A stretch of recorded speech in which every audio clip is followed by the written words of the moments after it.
আসসালামু আলাইকুম। আশা করছি সবাই অনেক ভালো আছেন। আত্মবিশ্বাস একটা শব্দ হলেও এর ক্ষমতা এতটাই বিশাল যা আপনার অবস্থান যে কোনো সময় পরিবর্তন করে দিতে পারে। আমার নিজের অর্জন এবং উপলব্ধি থেকে আজ আমি আলোচনা করব আত্মবিশ্বাস কি জিনিস। আর তাই নিজেকে উন্নত করতে এবং নিজের আত্মবিশ্বাস ধরে রাখতে ভিডিওটি শেষ পর্যন্ত দেখুন। চলুন শুরু করা যাক।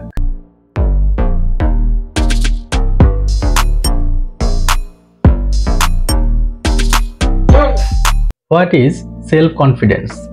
আত্মবিশ্বাস মানে হলো নিজের প্রতি বিশ্বাস, নিজের ক্ষমতা, গুণাবলী এবং নিজের সিদ্ধান্তের উপর বিশ্বাস রাখা, নিজের ভুলগুলোকে গ্রহণ করার ক্ষমতা এবং ভবিষ্যতের যে কোনো চ্যালেঞ্জ গ্রহণ করার মানসিক প্রস্তুতি থাকা।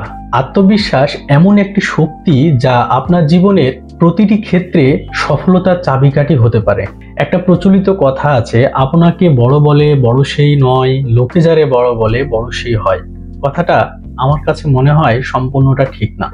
এই কথাটা কেন ঠিক না আর এর সাথে আত্মবিশ্বাসের কি সম্পর্ক, এটার অ্যান্সারটা আমি ভিডিওর শেষে আপনাদের বলবো। আর আমার কথা শোনার পরে অবশ্যই আপনি আমার কথার সাথে একমত হতে বাধ্য হবেন। Why is self confident important? আত্মবিশ্বাস থাকলে আপনি নিজের লক্ষ্য নিজেই ঠিক করতে পারবেন, জীবনের যে কোনো চ্যালেঞ্জের মোকাবেলা করতে পারবেন এবং অন্যদের কাছে আপনার উপস্থিতিটা অনেক প্রভাবশালী হবে। যদি আপনার মধ্যে আত্মবিশ্বাসের ঘাটতি থাকে তাহলে সেটা আপনাকে পিছিয়ে রাখবে। তাই আজই আত্মবিশ্বাসী হওয়ার পথে নিজেকে এক ধাপ এগিয়ে নিয়ে যান। আত্মবিশ্বাসী হতে গেলে কয়েকটা স্টেপ আপনাকে মেইনটেইন করতে হবে। প্রথম স্টেপ হচ্ছে নিজের শক্তি এবং নিজের দুর্বলতাগুলো ফাইন্ড আউট করুন এবং আপনাকে বুঝতে হবে আপনার শক্তি কি এবং আপনার সেই শক্তিটিকে আপনি কোন কাজে লাগাইতে পারবেন। এই জিনিসটাকে আপনাকে বুঝতে হবে। আপনি যখন নিজের শক্তি সম্পর্কে জানবেন এবং নিজের দুর্বলতাগুলো সম্পর্কে জানবেন এবং সেই দুর্বলতাগুলো ফাইন্ড আউট করে যদি সেটাকে আপনি স্ট্রং করার ক্ষমতা আপনি যদি তৈরি করতে পারেন তাহলে আপনার আত্মবিশ্বাসটা অনেক বেশি হয়ে যাবে। আপনি যখন জানতে পারবেন নিজের শক্তির ব্যাপারে তখন আপনার কনফিডেন্স লেভেলটা এমনিই বাড়বে। স্টেপ 2, ইতিবাচক মনোভাব তৈরি করুন।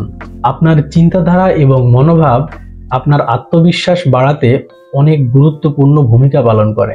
প্রতিদিন সকালে আপনি নিজেকে একটি ইতিবাচক বাক্য বলুন।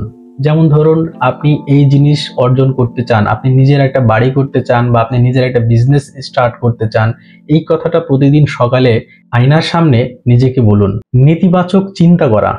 আপনার মনে কখনোই কোনো নেগেটিভ চিন্তা থাকবে না। আপনি যে কোনো নেগেটিভ কাজও যদি আপনার লাইফের সাথে ঘটে যায় তাহলে সেই নেগেটিভ কাজকে আপনাকে অবশ্যই পজিটিভ আকারে গ্রহণ করতে হবে। যদি সেটা আপনার ভুল হয়ে থাকে তাহলে সেখান থেকে শিক্ষা পেলাম আমি, এই জিনিসটা ভাবতে হবে। কখনোই এরকম ভাবা যাবে না যেটা আমার অনেক লস হয়েছে। আরেকটা গুরুত্বপূর্ণ জিনিস হলো, নিজে যদি ছোট ছোট কোনো সফল কাজ করেন সেই সফলতাকে উদযাপন করতে শিখুন, নিজেকে পে করুন।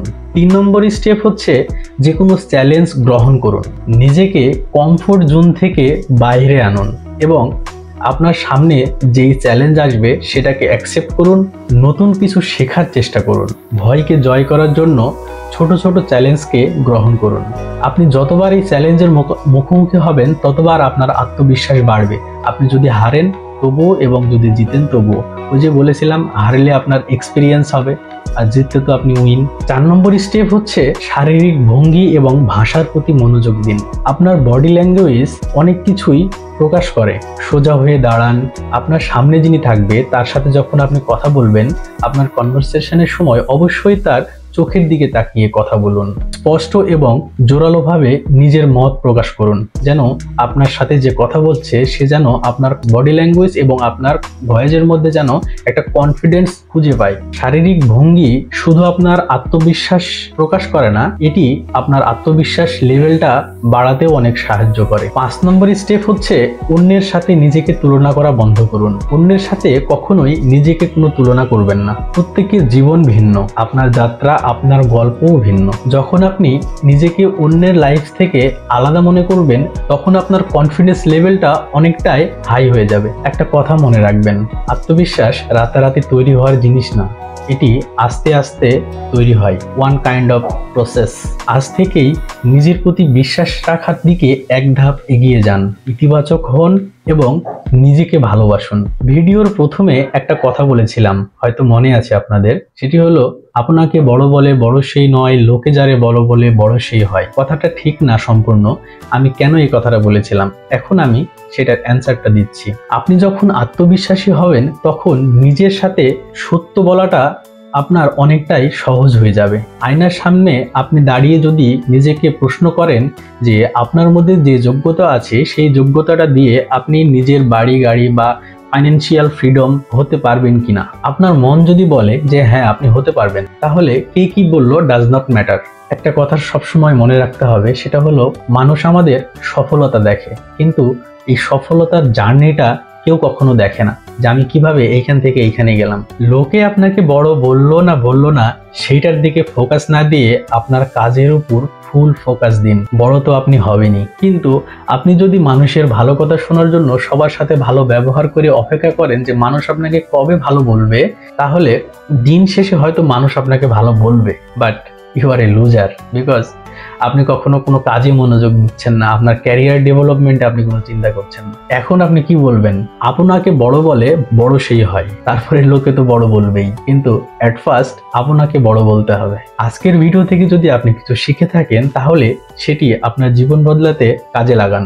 ভিডিওটি যদি ভালো লেগে থাকে তাহলে লাইক, কমেন্ট এবং শেয়ার করতে ভুলবেন না। আর আমাদের ইউটিউব চ্যানেলটি অবশ্যই সাবস্ক্রাইব করবেন। দেখা হবে পরবর্তী কোনো ভিডিওতে। সে পর্যন্ত ভালো থাকুন, সুস্থ থাকুন।